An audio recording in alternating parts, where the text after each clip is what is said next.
Стихотворение называется «Костер на снегу». Там имеются строки о современных писателях. И я заранее прошу прощения у очень уважаемого мною, выдающегося писателя, публициста Михаила Веллера. Но исключения только подтверждают правила. Сначала эпиграф из 2 четырестиший. Итак, костер на снегу. Мне мир Болгарии достаточно известен за столько долгих и счастливых светлых лет. Здесь настоящему всегда хватает места. Здесь воздух солнечными мыслями согрет. Красоты лета здесь классически достойны, и это, к счастью, ничем не изменить. Но для того, чтобы жить по возрасту спокойно, я слишком русский для того, чтобы просто жить. Караван журавлей – это вечно красивая осень. Он всегда улетает в мечту, что на том берегу. Далеко позади все, что было ни криво, ни косо. Просто я выживал, разжигая костер на снегу. Беспощадные ветры его задували годами, не давая гореть так, что угли дымились едва. Но надеюсь, что это простое душевное пламя помогало другим, согревая не раз и не два.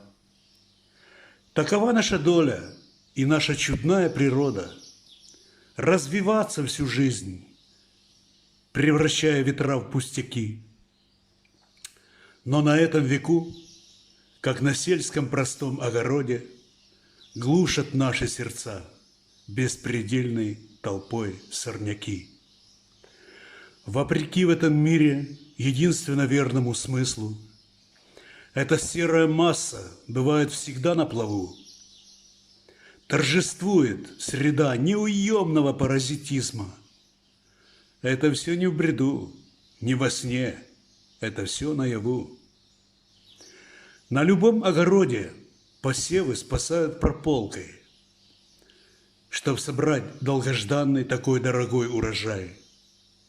Только в мире людском не бывает обычного толка, и живет на земле монолитный разбойничий рай.